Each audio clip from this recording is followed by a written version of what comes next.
bienvenue à toutes et à tous pour ce nouveau webinaire. Nous sommes ravis donc de vous retrouver dans le cadre de notre série de webinaires consacrés à l'endoscopie, webinaire proposé par Mano Médical et présenté par le docteur Tarek Bouzoura, spécialiste en médecine interne chez les animaux de compagnie et diplômé de l'ECLIM. Donc nous avions évoqué lors de nos 3 rendez-vous précédents les bonnes pratiques et l'entretien de votre matériel, puis la gastroscopie et enfin la bronchoscopie. Aujourd'hui, donc, on se retrouve pour parler otoscopie et rhinoscopie rigide chez les animaux de compagnie, toujours. Donc, à l'issue de notre présentation, nous vous proposerons un petit quiz. Donc, ce sera éventuellement l'occasion pour vous de tester vos connaissances. Et puis, surtout, n'hésitez pas à poser toutes vos questions pendant cette présentation. Nous y répondrons en fin de présentation, du coup. Voilà, je pense que je vais pouvoir vous passer la parole, Tarek. Je vous souhaite donc un très bon webinaire et je vous dis à tout à l'heure. Merci bien pour cette introduction et donc bienvenue pour la 4e partie qui traite de l'endoscopie et plus particulièrement des indications de la réalisation et de l'interprétation de l'endoscopie rigide. Alors, comme c'est un vaste sujet, bien entendu, on va passer en revue beaucoup d'images et revoir de l'iconographie ensemble. Bien entendu, balayer l'ensemble de la médecine interne au travers de l'endoscopie rigide, c'est compliqué. Mais l'essentiel, c'est quand même de retenir des grands principes et des images typiques et atypiques. Donc l'endoscopie rigide, elle consiste soit à la rhinoscopie, c'est quand même la plus grosse partie de l'endoscopie réalisée en médecine interne dans les cavités nasales par voie antérograde, qui permet également l'exploration du nasopharynx, donc plus en retrait, en position plus caudale, et également parfois des voies sinusales, soit chez les très grands patients, soit chez ceux pour lesquels on a des lésions du méa et des ostiums en fait, entre les cavités nasales et les sinus. On peut également, à l'aide de la rhinoscopie, réaliser des prélèvements, essentiellement des biopsies pour soumettre à analyse histologique, mais également des échouillonnages qu'on peut envoyer en recherche pour des agents infectieux. Et des procédures interventionnelles, c'est là aussi une des indications principales à la rhinoscopie, notamment dans un contexte d'urgence, pour retirer un corps étranger, dilater une sténose nasopharyngée, ce qui reste une procédure un petit peu plus méticuleuse et minutieuse. L'otoscopie, elle, est en grande partie réalisée par les dermatologues au travers de l'otologie et consiste en investigation des annexes auriculaires, du conduit auditif externe principalement et l'évaluation de l'intégrité tympanique et également la réalisation de prélèvements tels que des biopsies, une myringotomie, donc l'échantillonnage de fluide accumulé dans l'oreille moyenne, et au travers de procédures interventionnelles, le nettoyage auriculaire est la principale procédure qu'on peut réaliser, en sachant que le retrait de certaines masses, telles que les polypes nasopharyngés ou les otolithes, peuvent également être réalisés à l'occasion de l'endoscopie.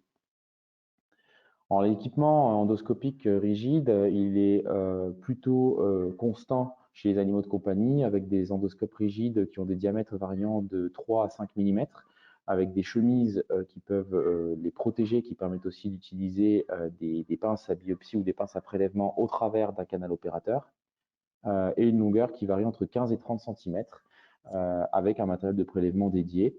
Bien entendu, le tout est relié toujours à la colonne qui permet la capture vidéo et l'évaluation des lésions à l'aide d'un écran adapté. Et on a pour nos interventions tout ce qu'il faut pour réaliser d'éventuelles aspirations, collecter des fluides qu'on va soumettre à analyse par la suite. Et en termes d'équipement connexe, tous les éléments tels que les seringues, les solutés stériles, en sachant que cet équipement-là, comme tout l'équipement d'endoscopie, notamment endoscope courbe, sont soumis à un nettoyage et à un entretien exemplaire qui garantit leur bon fonctionnement et rallonge leur durée de vie. Alors, l'endoscopie rigide, elle est indiquée dans certains cas de figure que nous allons voir ensemble et on va ensuite décrire les 2 types d'examens qu'on peut retrouver en endoscopie rigide et qu'on peut réaliser, la rhinoscopie antérograde et l'otoscopie. On parlera de l'iconographie typique, on abordera à nouveau l'iconographie atypique et des éléments clés qu'il faut avoir en tête et enfin, on fera un petit quiz en fin de session de manière à pouvoir vérifier qu'on a bien des connaissances de base en tête. Alors, au sujet de l'indication.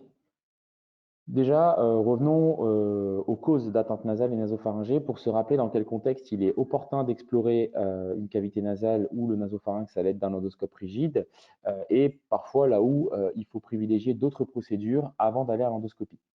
Donc, les obstructions fixes sont caractérisées par les obstructions endoluminales, les corps étrangers, notamment d'apparition suraiguë à partir du moment où un chien part en balade, revient avec des éternuements, un jetage nasal, une épistaxis de manière suraiguë et incoercible. C'est vrai que cette hypothèse-là est prioritaire et qu'elle indique par-dessus tout l'exploration endoscopique. Les obstructions pariétales plutôt liées à des sténoses, une atrésie des couanes, éventuellement des granulomes ou des masses nasales, et extraluminales, n'importe quelle masse située dans d'autres structures attenantes aux cavités nasales qui vont comprimer les dites cavités et entraîner une obstruction en conséquence.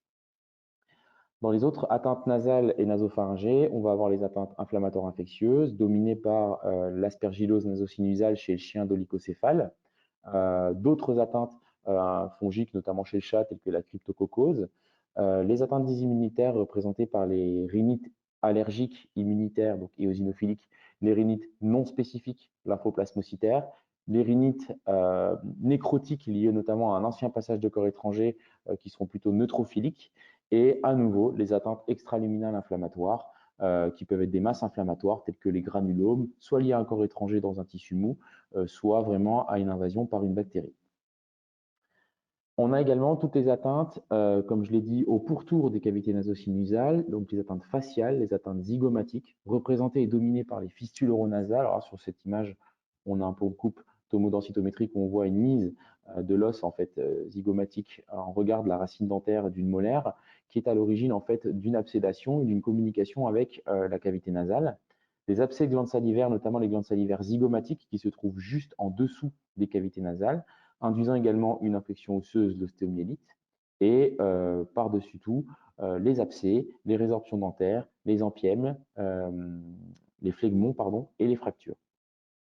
Et enfin, il existe aussi tout un tas d'atteintes générales qui peuvent entraîner un jetage nasal, une épistaxis, éventuellement des éternuements et un encombrement des cavités, qui sont des atteintes inflammatoires infectieuses dominées plutôt par des maladies systémiques telles que la maladie de Carré, l'ehrlichiose, la leishmaniose, et tout un tas d'autres syndromes dont on n'effectuera pas une revue exhaustive, entraînant des anomalies sanguines avec de l'hyperviscosité, essentiellement les hémopathies malignes, et des troubles de l'hémostase plutôt acquis sur une intoxication aux rodenticides, une CIVD, des insuffisances hépatiques ou des déficits en facteurs de coagulation.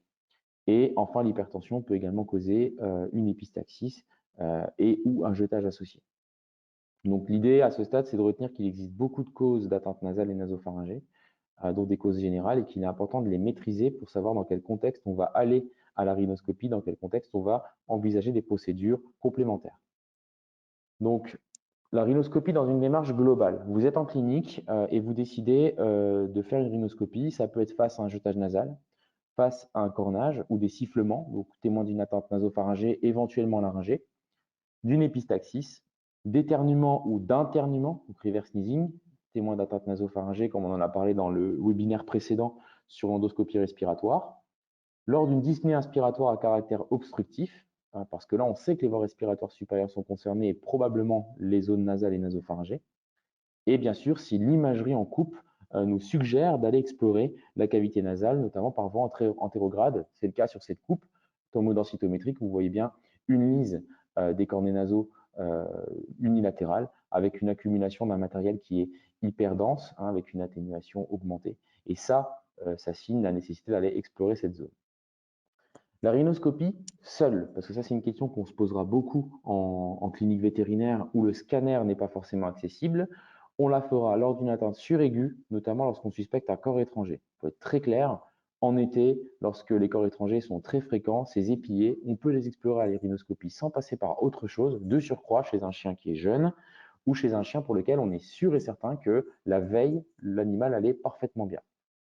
On peut envisager quand même l'exploration à la rhinoscopie seule lors d'une attente chronique non obstructive pour laquelle il n'y a pas de masse. Vous voyez ici, ce chat avec une masse quand même conséquente n'est pas le candidat adapté, parce que si on pense à une masse qui évolue de manière chronique, elle est probablement aussi envahissante dans d'autres zones attenantes aux cavités nasales et sinusales, et il y a fort à parier que l'imagerie en coupe en amont nous donnera beaucoup de renseignements qui nous permettront de préciser les choses et de réaliser un examen rhinoscopique dans les meilleures conditions pour prélever le meilleur échantillon en vue d'une analyse histologique. On évalue donc la perméabilité nasale, l'absence de déformation du planum nasal, l'absence de déviation des axes optiques, qui sont des éléments intéressants à l'examen clinique et simples à mettre en évidence. Et globalement, à ce stade-là, s'il n'y a pas de perturbation de la perméabilité nasale, pas d'atteinte du massif facial et des axes optiques, on envisagera en priorité sur une atteinte chronique une rhinite. Et là, effectivement, explorer visuellement et faire des biopsies devient très cohérent de manière à pouvoir obtenir des échantillons en vue d'analyse histologique. Attention donc aux chiens et aux chats qui présentent des atteintes de la cavité orale marquées.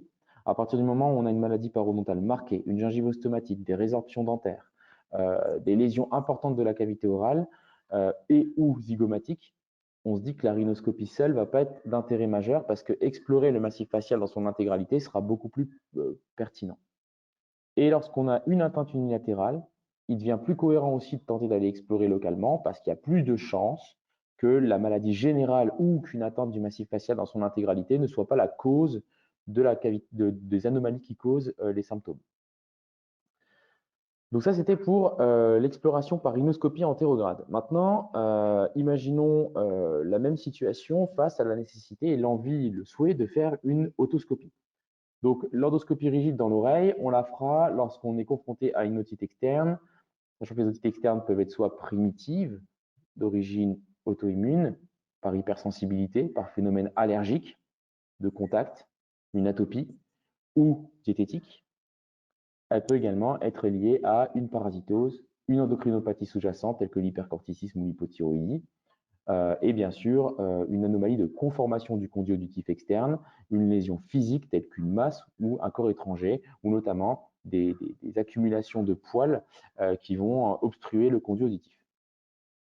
Il y a des facteurs ensuite prolongataires d'otite externe qui sont les agents infectieux qui vont se surajouter, ces bactéries qu'on a communément et qui expliquent aussi les otites qui deviennent purulentes, les agents fongiques tels que Malassezia, Pachydermatis.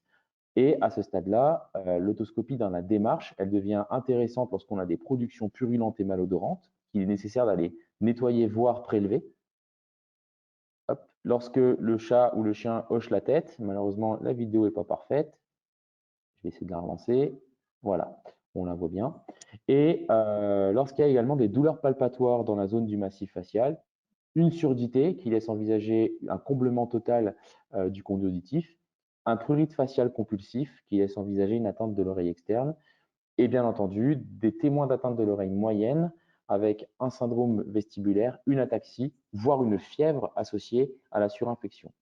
En sachant qu'au pourtour de cet examen otoscopique, l'examen neurologique et ophtalmologique sont nécessaires de manière à pouvoir relier une éventuelle atteinte vestibulo-cérébelleuse périphérique, donc une atteinte qui incrimine les trajets passant par l'oreille moyenne et éventuellement l'oreille interne, également les coupler à l'examen ophtalmologique avant d'aller en anesthésie générale pour faire cette otoscopie.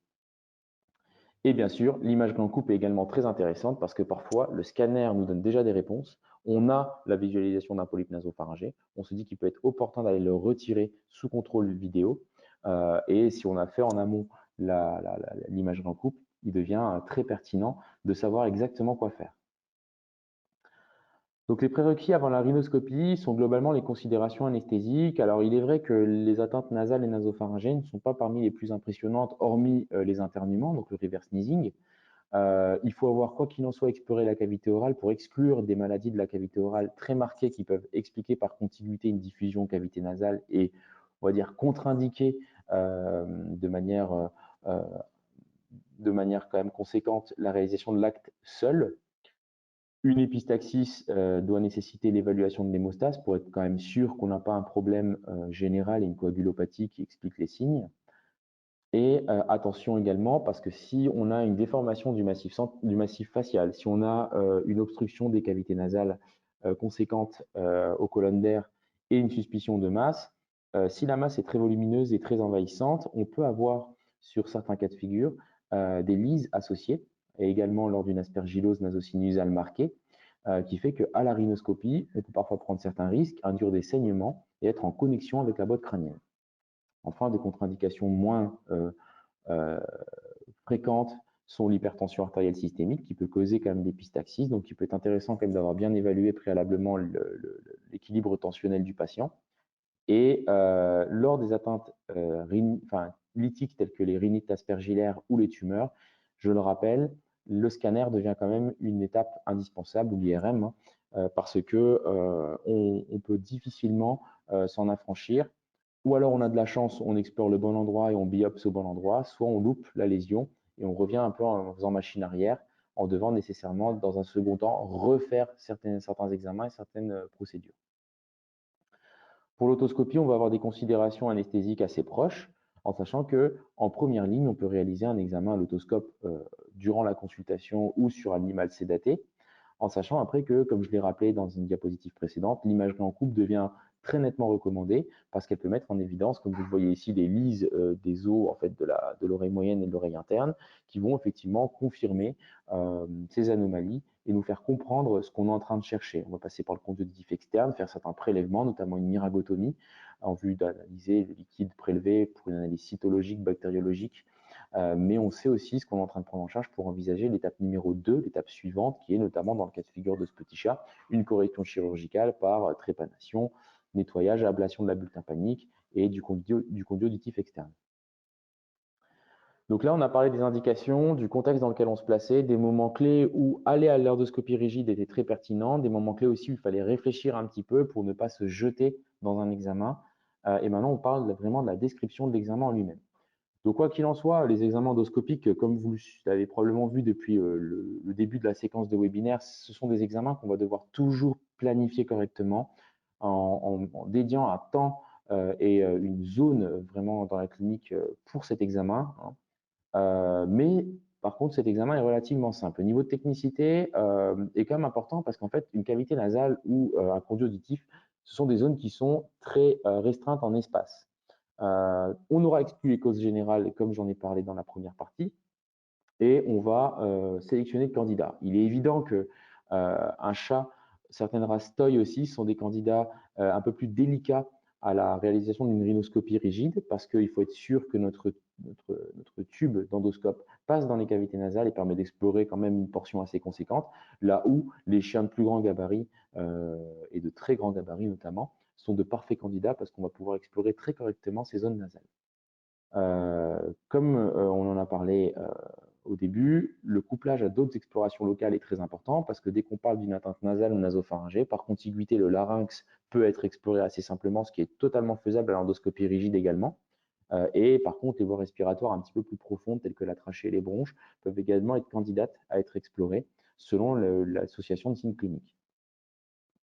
Le matériel que j'ai déjà un peu évoqué en première partie, c'est quoi qu'il en soit un endoscope et des pinces qui sont fonctionnelles, propres, bien stérilisées, séchées et maintenues dans des environnements adaptés, avec des diamètres qui sont entre 2, 3 et 5, 6 mm, comme je l'ai dit aussi au début de la présentation. Leur chemise de protection est très importante parce qu'elle permet premièrement de préserver le matériel durant sa progression dans les cavités nasales, mais également d'y introduire dans le canal opérateur des pinces à biopsie ou des pinces à prélèvement. Et on réalise la balance des blancs pour avoir une évaluation des couleurs qui est propre, qui est adaptée. Le protocole anesthésique doit être adapté également. En règle générale, il ne s'agit pas de patients qui sont à un énorme risque anesthésique, mais il reste pertinent de ne pas faire de bêtises de ce côté-là, en sachant que le plus fréquent, c'est d'utiliser une prémédication qui va associer un opioïde tel que le butorphanol. Puisqu'on ne veut pas explorer le larynx et sa fonctionnalité neuromusculaire, le diazépam peut être également utilisé juste avant une induction au propofol ou à la kétamine selon les envies. L'intubation endotrachéale préalable doit être réalisée de manière à avoir un animal stabilisé et parfaitement sécurisé d'un point de vue anesthésique. Et on peut envisager soit une anesthésie locale. Alors, on a deux façons de faire. La façon un peu rapide et low cost, c'est de prendre l'axylo qu'on utilise pour l'intubation et d'en appliquer une petite quantité dans les deux cavités nasales en maintenant la tête du patient penchée vers le haut, de manière à laisser diffuser la xylocaïne sur les muqueuses nasales, soit en pulvérisant directement, soit en prélevant en fait la xylocaïne dans une seringue de 1 ml et en appliquant une goutte à l'extrémité de chaque narine et en attendant quelques minutes, soit en réalisant un bloc en fait que je vais vous montrer sur la diapositive précédente. C'est important parce que les cavités nasales sont déjà très sensibles. Je pense qu'on a tous subi un écouvillonnage nasal pour un test PCR ou antigénique actuellement pour la Covid-19 et ces zones-là sont d'autant plus sensibles qu'une rhinite existe. Et chez ces chiens, indépendamment de la profondeur anesthésique qui est employée, ils restent très sensibles et il n'est pas rare de les voir bouger durant la procédure anesthésique alors qu'ils sont vraiment dans un état de narcose profond et parfois ça peut endommager le matériel. Donc là, j'ai une photographie qui m'a été gracieusement transmise par le service d'anesthésie de l'école vétérinaire de la réalisation d'un bloc en fait en voie d'anesthésier les cavités nasales. Donc l'objectif en fait est de réaliser une ponction sur la gencive maxillaire. Donc comme vous voyez à mi-chemin en fait entre la canine et la carnassière et on injecte à peu près entre 0,5 et 2 ml de lidocaïne. On attend quelques minutes, en fait, on a totalement désensibilisé l'espace qui permet de réaliser une rhinoscopie et de progresser correctement sans avoir à craindre que le patient soit malheureusement trop sensibilisé. Donc après, on parle aussi de la contention. Le rhinoscope, c'est un appareil qui est un peu différent des endoscopes courbes qu'on utilise avec leur molette. Et globalement, un droitier va en fait tenir le guide du tube avec sa main gauche et tenir la main droite, un peu comme un pistolet, à l'aide de sa main droite, un peu comme un pistolet, la zone d'opération. On va envisager que l'opérateur ait un appui fixe en bordure de table opératoire de manière à ce que sa main droite ne bouge pas et puisse parfaitement progresser dans les cavités nasales qui sont très restreintes sans risquer de bouger et de créer des lésions. Un exemple, en fait, donc là vous voyez un appui type main droite. La main droite est donc positionnée sur la zone où la caméra est fixée au rhinoscope et la main gauche sur la zone la plus crâniale, en sachant qu'on peut l'avancer encore beaucoup plus dans l'objectif d'être de plus en plus précis à la faveur de la progression dans la cavité nasale. Là, ce qui manque juste, c'est l'alimentation. Le câble d'alimentation arrive juste en dessous du majeur que vous voyez ici. Et donc, voilà ce qu'on est censé voir en fait dans une rhinoscopie. Très simplement, déjà, si vous n'avez pas énormément d'expérience pour la réalisation de cet examen, ce qui est très intéressant, c'est que comme il existe deux cavités nasales, il peut être pertinent de comparer en fait les deux cavités nasales entre elles. C'est déjà un très bon repère parce que si l'une des deux est touchée, il suffit d'explorer en priorité celle qui n'est pas touchée à l'examen clinique sur des bases cliniques pour avoir quelques points de repère. On va avoir en fait trois méas nasaux, le méa nasal dorsal, moyen et le ventral. Ils sont schématisés sur cette coupe tomodensitométrique, mais en fait, à la rhinoscopie, il faut savoir de quoi on parle. On va se servir en fait de repères anatomiques à la faveur de notre progression. Premièrement, quoi qu'il en soit, quand on va commencer la rhinoscopie, on est face au vestibule nasal. C'est ce bourrelet qu'on voit apparaître sur la base de chacune des entrées des cavités nasales, au-delà duquel il va falloir passer. L'objectif est de faire pénétrer le rhinoscope à l'extrémité de la flèche en réalisant en fait une petite bascule. On vise vers le haut. L'objectif est de soulever l'aile de la narine pour passer au-dessus de ce vestibule dans l'objectif de passer juste derrière dans l'entrée de la cavité nasale. On se sert également comme point de repère du septum nasal. Le septum nasal, c'est notre point de repère indispensable. Il va être à droite dans la cavité nasale droite, puisqu'on est en face du chien, et il va être à gauche dans la cavité nasale gauche. Et ça donne ça. Donc le septum, il est sur votre droite ici, c'est la zone la plus régulière, là où, de l'autre côté, on voit apparaître certaines circonvolutions, donc le début des cornets nasaux. Même si on ne sait pas parfaitement caractériser chacun des espaces, au moins notre latéralisation est bien faite. On sait ici qu'on est dans une cavité nasale droite, parce que le septum apparaît à droite. Et donc, on va avoir ça. Donc le septum représenté à nouveau par cette flèche, on va avoir la conche dorsale, la conche moyenne et la conche ventrale. Attention, chaque chien est différent l'un de l'autre, chaque rhinoscopie varie énormément et globalement, le fait d'avoir ces points de repère-là est très intéressant parce que l'objectif initial est de progresser plutôt vers la zone ventrale, qui est la zone la plus facile à explorer, qui se dégagera le plus et qui nous permet d'aboutir au nasopharynx, là où l'exploration des deux premières zones peut aboutir à deux choses. La première en dorsale, c'est le fait de rencontrer des zones malheureusement trop vascularisées qui peuvent secondairement être à l'origine de saignements. Ces saignements par gravité vont tomber vers le bas de notre cavité nasale. Et lorsqu'on va vouloir poursuivre notre rhinoscopie en explorant la conche ventrale, malheureusement, on aura énormément de sang et de sécrétions qui perturberont l'examen. Le seul moyen d'éviter ça après, c'est de réaliser une rhinoscopie sous irrigation, ce qui est relativement fréquent en règle générale, mais si vous n'avez pas les équipements pour le faire, on peut le faire tout à fait sans irrigation. Et ensuite, au milieu, on peut rencontrer plus ou moins de difficultés, sachant que l'essentiel, effectivement, est déjà de savoir comment on progresse de manière codifiée. Donc voilà ce que ça donne. Je pars de l'arrière en fait, du nasopharynx. À l'extrémité, là-bas, on a le plafond du nasopharynx. Et là, en fait, je reviens en arrière dans mes cavités nasales par la zone ventrale. Vous allez voir, en fait, tout doucement, donc les cornets nasaux qui apparaissent sur votre droite, le septum à gauche. D'accord? Donc, je suis bien dans la cavité nasale gauche. Et là, j'étais en zone ventrale, je recule. Vous voyez apparaître la zone moyenne au-dessus là et la zone dorsale ici. Et j'arrive à l'extrémité de ma cavité nasale. Je retourne explorer, donc comme vous voyez ici, une zone qui est à cheval entre la conche ventrale et la conche moyenne. Et je vais essayer d'aller en zone dorsale comme je peux, hein, bien sûr. L'objectif étant de dégager les cornets nasaux et de visualiser la conche dorsale. Voilà. Donc, ça vous donne quelques points de repère, le vestibule en bas à droite, qui est juste ici, et qui nous pose souci. Et donc, au départ de cette vidéo-là, j'étais vraiment à l'extrémité hein, du nasopharynx. De l'autre côté, en fait, là, on a l'autre cavité nasale, contrôle-latérale, le septum qui va faire saillie, on va le voir juste après, et là, à l'extrémité, si on avait été encore un petit peu plus loin, on aurait vu la sonde d'intubation parce que juste en dessous, là, il y a le larynx. Et donc là, en reculant, le septum qu'on voit apparaître. Voilà. Donc cette vidéo-là, n'hésitez pas à la re-regarder, elle vous donne quelques points de repère anatomiques. Et donc, on avance. Donc là, j'ai eu la chance d'avoir quelques illustrations fournies par ma consoeur, Dr Roussel, qui est spécialiste en dermatologie et qui m'a donc donné pas mal d'informations sur l'autoscopie, parce que je le rappelle, c'est un examen qui est réalisé en grande partie par les dermatologues dans le cadre de l'exploration en otologie. Et donc, vous voyez comment elle va tenir le matériel pour son otoscopie, avec sa main gauche positionnée comme étant un guide du tube, et la main droite qui est sur la zone d'opération à nouveau. Ça se rapproche de la rhinoscopie. Le chien est positionné en décubitus latéral, et l'écran est en face de l'opérateur. L'appui fixe également sur la bordure de la table. Et par contre, l'irrigation lors d'une otoscopie est systématique avec du soluté physiologique type NaCl 0,9%. Le plus souvent, les équipements tels que les pompes d'irrigation permettent d'effectuer une irrigation convenable qui permet bien de dégager cette zone et d'explorer le conduit auditif de la meilleure des manières possibles. Quoi qu'il en soit, en amont, il est pertinent de nettoyer le pavillon de manière à éviter d'avoir trop de sécrétions qui perturbent l'exploration. Donc le matériel dont elle dispose, que je vous remets ici, avec donc la pompe qui est reliée aux différents fluides qui ont été préparés, le petit écran disponible, les différentes sondes qui peuvent être utilisées, et notamment les cathéters de myringotomie, et l'otoscope qui est fixé à sa base.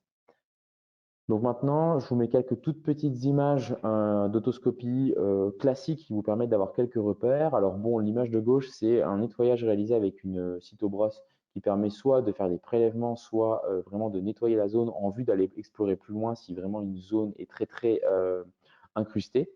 Et à droite, vous avez un tympan intact, en sachant que dans un tympan intact, il y a des choses à connaître. Vous le voyez ici. La pars flaccida, donc c'est une partie qui est très petite, qui est très sensible et qu'il faut éviter de manipuler, de toucher. La pars tensa, qui est la partie qui est plus étendue et qui est la zone où on réalise justement les myringotomies et les prélèvements. Et ensuite, la zone du marteau qu'il faut également éviter durant l'exploration et les prélèvements. Donc ça, c'est quand même les trois zones phares à maîtriser, et notamment la pars tensa, parce que c'est là-bas qu'on va réaliser notre ponction pour une myringotomie et la parasynthèse associée. Donc à ce stade, vous avez eu les quelques points de repère pour comprendre comment on explore respectivement une cavité nasale et un conduit auditif. Et l'idée maintenant, c'est de vous présenter quelques anomalies qui vont vous permettre également de raffermir un peu certaines certitudes, d'avoir quelques repères clés pour explorer correctement ces deux zones. Donc, dans une cavité nasale, on peut déjà être confronté à ce type d'image. L'accumulation de mucus, un mucus qui va être blanchâtre à la rhinoscopie, qui se matérialise comme étant mucopurulent en règle générale à l'évaluation clinique. Ici, cette accumulation de mucus est également associée à une hyperémie avec une irrégularité de la muqueuse nasale. Et ça, c'est clairement le témoin d'une rhinite. une rhinite qui peut soit être dysimmunitaire avec une surinfection, une rhinite non spécifique avec ou sans surinfection, voire l'accumulation liée à un corps étranger qui a créé une obstruction et focalement une absédation avec des sécrétions. Rarement, des fistules oronasales peuvent causer aussi une absédation qui va perforer dans le plancher de la cavité nasale et qui se matérialisera, puisqu'on ne peut pas évaluer une très grande zone sur ces deux clichés-là, l'accumulation de fluide de cette manière-là. Donc c'est aussi là que l'imagerie en coupe préalablement devient très importante pour faire la part des choses entre les hypothèses. Et à ce moment-là, il peut être important de nettoyer la zone. Donc le nettoyage s'effectuera en sécurisant la zone nasopharyngée distale, en plaçant soit des compresses dans le fond de gorge au pourtour de la sonde d'intubation et en envoyant des fluides de manière à nettoyer par voie antérograde. En recueillant les compresses, on va recueillir les fluides accumulés, mais également toutes les sécrétions, voire un corps étranger. L'autre possibilité étant de faire une aspiration, mais c'est quand même beaucoup plus rare et beaucoup moins recommandé. Ici, vous voyez des choses très claires, une hyperémie très marquée de la muqueuse avec un aspect érosif, probablement même une lise des cornets nasaux sur l'image de gauche. Alors, on est en fibroscopie, vous voyez que la qualité des images est un petit peu réduite, mais elle nous suffit à nous rendre compte que la rhinite existe bien. Et ici, c'est également une indication à la réalisation de biopsies pour caractériser la rhinite d'un point de vue histologique. Sur cette image, vous avez une masse, donc une masse qui est protrusive, d'aspect hétérogène et très vascularisée, malgré tout un début d'hémorragie associé. C'est une masse également qu'il va falloir échantillonner. Et en l'état, sur un chien d'âge moyen à avancé, il est évident d'évoquer l'hypothèse tumorale, en priorité un carcinome nasal. Et à ne pas confondre ce type de masses qui sont vraiment incrustées dans la muqueuse et qu'on peut explorer effectivement sur une zone qui va être assez étendue, avec des placards aspergillaires, comme vous le voyez sur cette image, où là, on a un placard accumulé sur une muqueuse d'apparence nettement moins inflammatoire. L'aspergillose nasosinusale peut soit créer focalement une très grosse inflammation et de manière diffuse une inflammation qui est modeste, comme vous le voyez ici. On a un reste de muqueuse qui est touché, hein, certes, mais qui n'est pas tout autant touché que sur cette rhinite que je vous matérialise et que je vous ai montré précédemment. Et les placards aspergillaires sont quand même assez caractéristiques. Il est important de les retirer de manière méticuleuse, donc le débridement est très important, et bien sûr d'envoyer en analyse cytologique, histologique éventuellement une biopsie, en culture fongique, en sachant que c'est le cumul de toutes ces informations qui va nous permettre de conclure à raison d'une aspergillose nasosinusale. Tout simplement parce que la cytologie et la culture fongique peuvent quand même être positifs chez un chien qui n'est pas atteint d'une aspergillose nasosinusale, car les portages asymptomatiques existent jusqu'à dans 30% des cas selon les races de chiens. Donc c'est vraiment le cumul de signes cliniques, d'une anomalie éventuellement à l'imagerie en coupe, d'une anomalie évidente macroscopique à la rhinoscopie, et les informations paracliniques de laboratoire qui vont nous faire conclure à une aspergillose nasosinusale et indiquer le traitement. Également, enfin, l'indication la plus importante en clinique et je dirais la plus fréquente en pratique courante, c'est le retrait d'un corps étranger nasal. Je le rappelle, un contexte clinique d'apparition suraiguë chez un chien qui a éventuellement présenté d'autres corps étrangers, des épillets interdigités ou dans les oreilles. Et donc là, à l'aide d'une pince à retrait de corps étranger, on va aller attraper cet épillé qui était enfoui dans la cavité nasale et on va le retirer de manière à rendre ce chien un petit peu plus confortable. Donc ça, c'est assez classique et on est très fiers quand on arrive à les retirer. Je reviens sur les biopsies. En fait, les biopsies nasales peuvent soit être réalisées à l'aide du canal opérateur sur des cavités nasales d'assez grand gabarit sous contrôle endoscopique. Donc là, ce qui est le plus intéressant, c'est qu'on réalise notre prélèvement exactement de la structure qu'on souhaite prélever. Mais en cas de processus soit diffus, soit d'une masse très volumineuse, on peut quand même également réaliser des biopsies nasales à l'aveugle. Il ne faut pas se mentir, c'est assez fréquent de devoir faire ainsi parce que les cavités nasales sont des espaces très restreints et les pinces à biopsie les plus intéressantes pour faire des biopsies ne passent en règle générale pas dans le canal opérateur. Et donc, le plus important, c'est juste d'avoir quelques repères anatomiques pour ne pas faire de bêtises. Comme je l'ai dit, lors de certaines infiltrations néoplasiques ou d'aspergillose massive, il peut y avoir une effraction de la lame criblée et de la boîte crânienne. Donc, il ne faudra pas enfoncer une pince à biopsie de manière frénétique et aveugle sans comprendre qu'on peut être en train d'aller un petit peu trop loin. Donc l'intérêt, c'est de prendre comme point de repère le canthus médial de l'œil. Donc on a une zone très restreinte qui représente quelques centimètres dans lesquels on peut introduire notre pince à biopsie, qu'on va ouvrir et qu'on va aller placer en butée contre un cornet nasal. Ce n'est pas si difficile que ça et dès lors qu'on est en butée, on va fermer cette pince à biopsie dans l'objectif de retirer un fragment de cornée, donc de muqueuse, qu'on va envoyer en analyse histologique.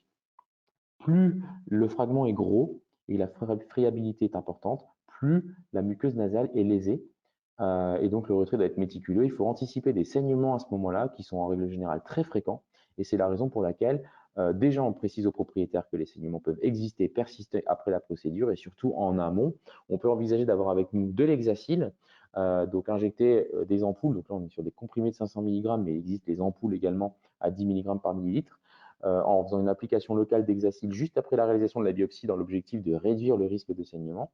De certaines herbes médicinales telles que le Yunnan Bayao, qui est une poudre asiatique qu'on peut diluer dans un petit peu de NaCl 0,9% et appliquer également localement, voire d'adrénaline pour induire une vasoconstriction.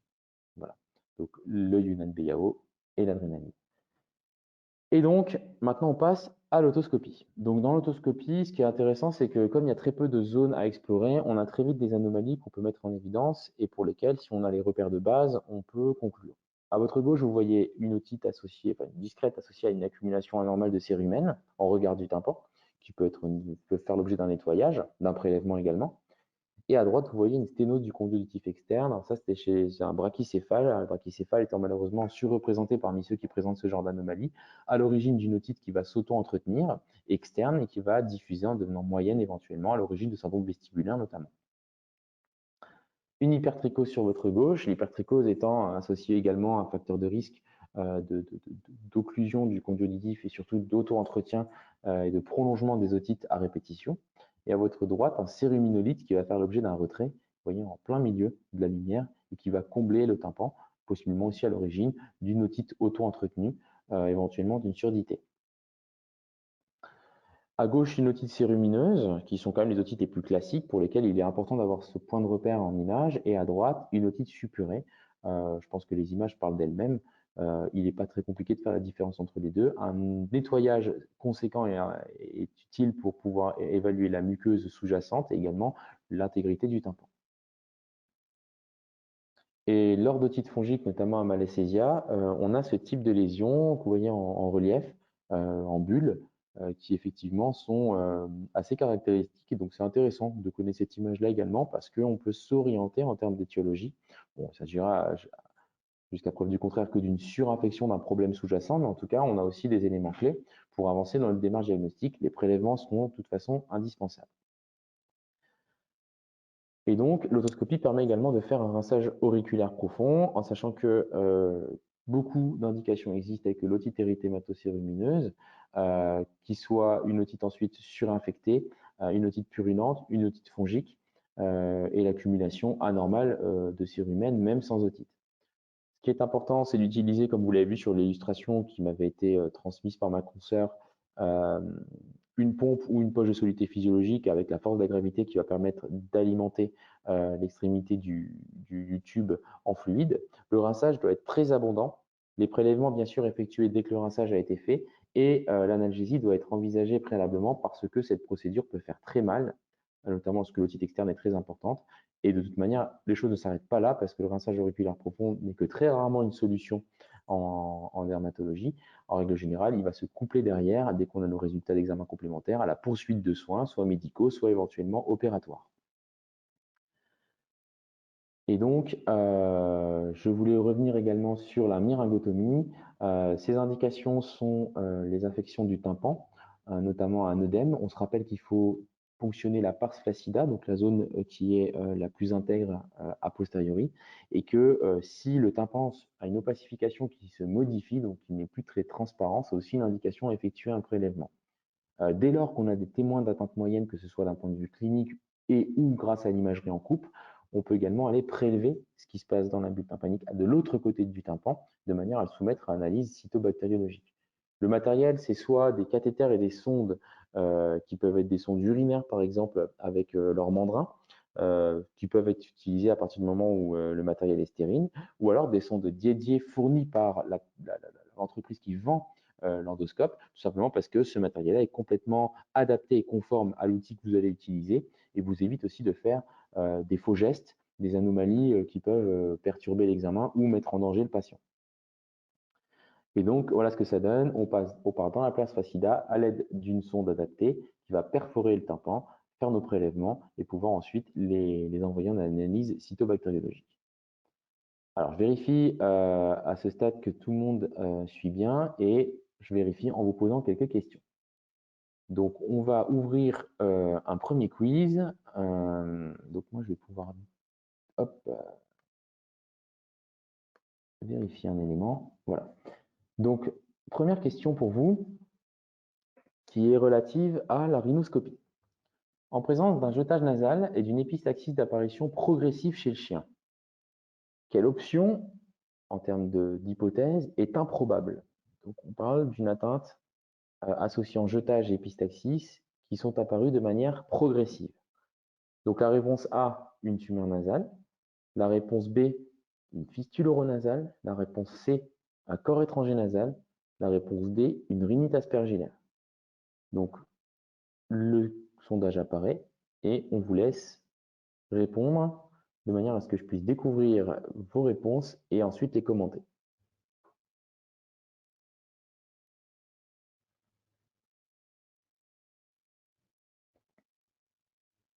Donc, c'est afférent à des éléments que je vous ai présentés au début du diaporama.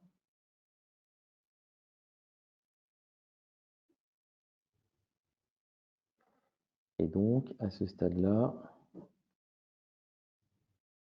on voit apparaître les réponses. On peut clôturer le sondage, je pense. Voilà. Et donc, effectivement, vos réponses, à hauteur de 86%, vous avez répondu un corps étranger nasal. Effectivement, je reviens dessus, c'est important parce que c'est un des enseignements clés de la présentation. À partir du moment, je remets l'écran. À partir du moment où les signes cliniques sont progressifs, on ne peut pas envisager un corps étranger nasal. Et c'est là où on va devoir réfléchir quand même en laissant l'opportunité au propriétaire de passer soit par autre chose de l'imagerie en coupe, soit si on a des certitudes, parce que notre examen clinique nous évoque une tumeur massive, parce qu'on a une déformation du massif facial, on peut envisager la rhinoscopie. Mais effectivement, le point clé de la rhinoscopie à ce stade, c'est vraiment l'indication clé en clinique, si on n'a pas d'imagerie en coupe, c'est pour explorer un corps étranger nasal, le retirer, voire explorer certaines rhinites qui sont simples à explorer.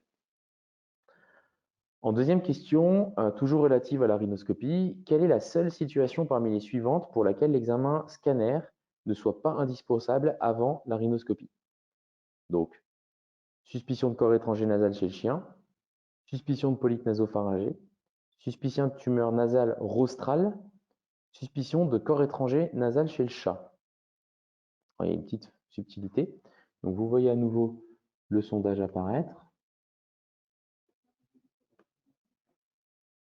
Donc, pour le moment, vous répondez. Et puis, alors, ces deux questions sont en lien de toute façon et je pense que vous avez plutôt bien suivi pour l'instant. Il n'y a pas tout le monde qui vote, hein. Il y en a qui ne se lancent pas. Bon, on a déjà une proportion de votants quand même conséquente, effectivement. Donc, la majorité a voté pour le corps étranger nasal chez le chien. Il y a quand même eu un tout petit peu de partage des réponses sur notamment le corps étranger chez le chien et la tumeur nasale rostrale. Alors, oui, pour être en continuité avec la diapositive précédente, je voulais vraiment revenir sur le fait que le corps étranger nasal chez le chien, c'est la situation pour laquelle la rhinoscopie est super intéressante. Alors, je vais quand même commenter les autres réponses. La première, sur la suspicion de tumeur nasale rostrale, il est vrai que si vous avez une obstruction évidente et une masse que vous pouvez presque percevoir à l'examen clinique, ce n'est pas démesuré d'envisager une rhinoscopie, d'aller biopsier. Le fait est juste qu'il faut avoir une conscience de l'étendue éventuelle de la lésion, du fait que s'il s'agisse bien d'une tumeur nasale, et si éventuellement les propriétaires sont partants pour aller faire un bilan un peu plus complet, effectivement l'imagerie en coupe en amont devient pertinente et intéressante.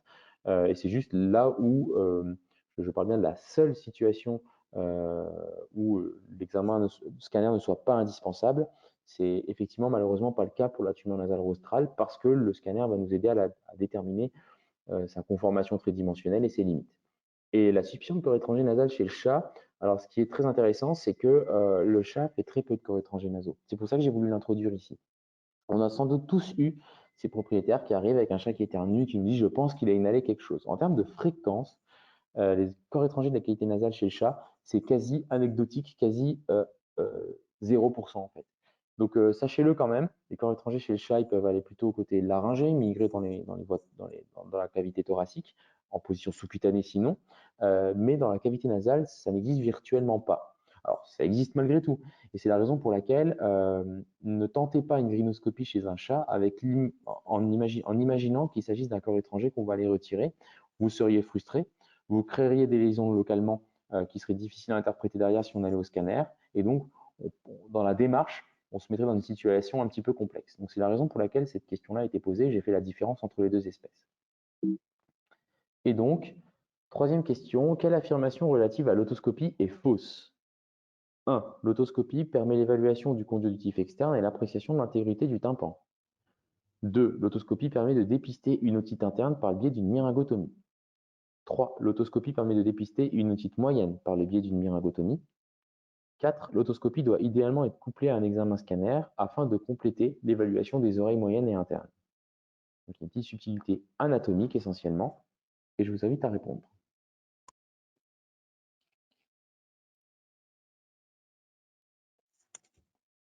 Vous êtes 61% à avoir répondu. Et effectivement, tout se joue sur l'élément anatomique que je voulais justement vous faire considérer, et je vais donc vous interpeller pour quelques-uns d'entre vous.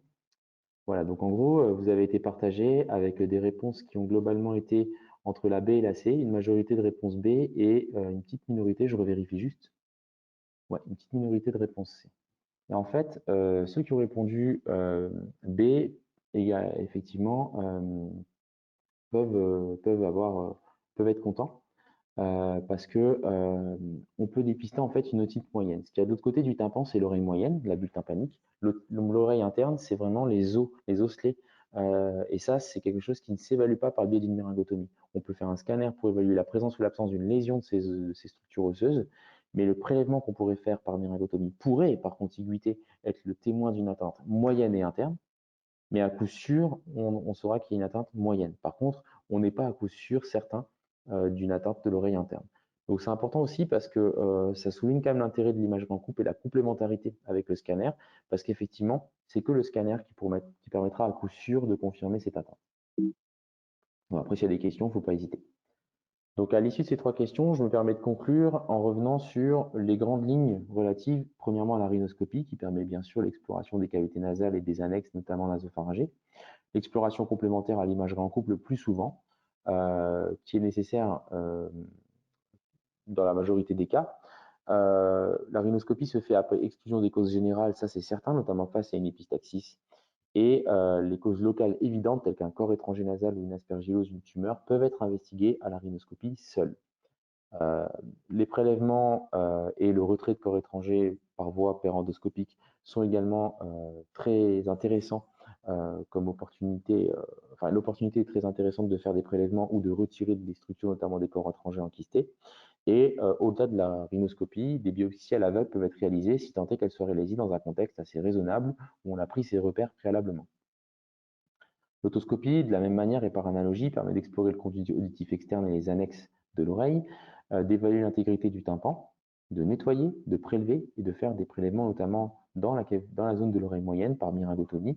Elle reste complémentaire à l'imagerie en coupe, qui peut notamment mettre en évidence une otite moyenne ou une otite interne, en sachant que l'atteinte tympanique restera, elle, visuelle et nous permettra d'avancer quand même dans notre démarche.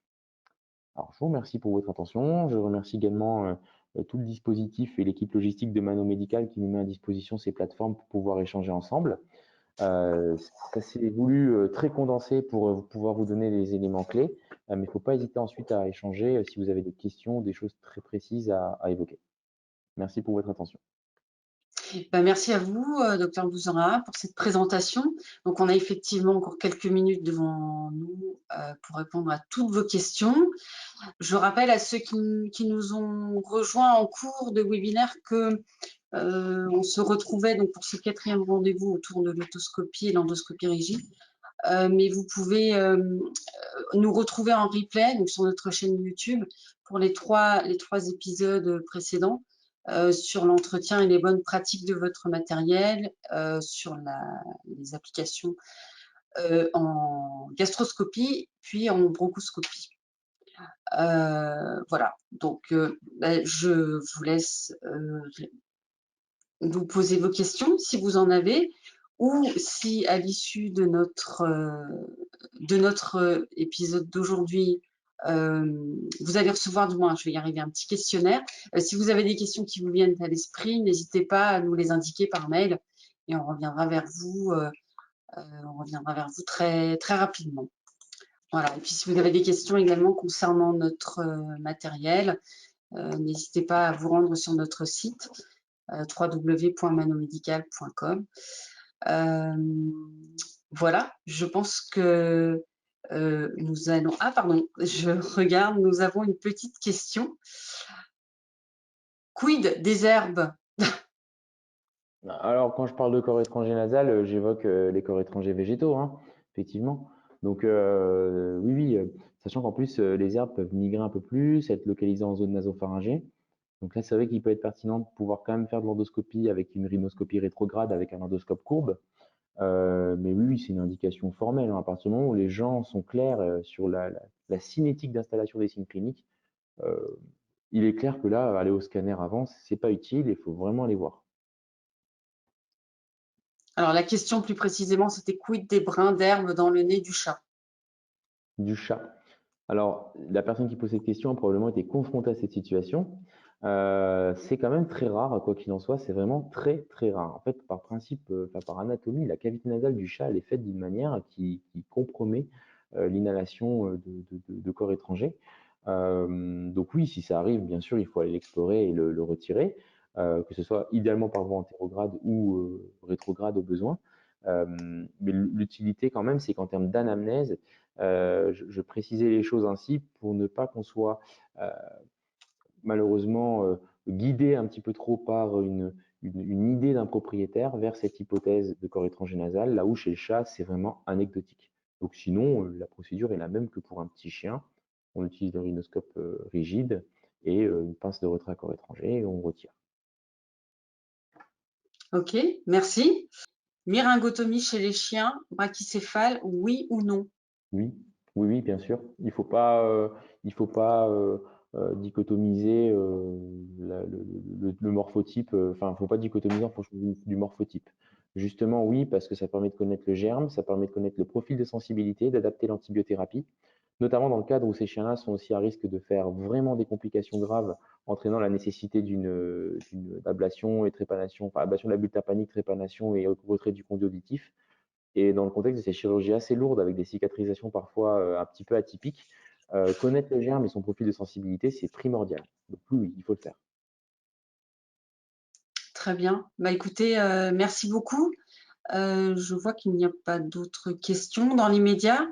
Donc, à nouveau, je vous remercie, docteur Bouzoura, de vos interventions. Merci à toutes et à tous de votre attention. Et eh bien, on va vous souhaiter une très bonne journée et à très bientôt. Bonne journée à tous. Merci beaucoup encore. Au revoir. Au revoir.